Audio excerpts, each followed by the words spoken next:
येईल ओंजळीत जग सार आपसुक सामील होतीर दिशा सपान साकळला पापणीच्या खाचरीत चढू दे कार्य म्हणजे काय?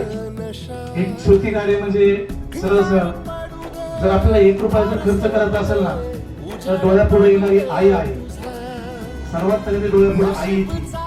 जर आज मी 1 रुपया खर्च केला तर तो 1 रुपयाचं काम माझ्या आईला करावं लागणार आहे. म्हणजे 5 रुपयाचा चहा प्यायला जायचं असेल ना तरी डोळ्यापुढे आईच यायची. गावात काही खरेदी करायला जायचं असेल ना तरी डोळ्यापुढे आई यायची. आणि आई का यायची याचं कारण सांगतो की मला सर्व पैसे पुरवणारे मला लागणाऱ्या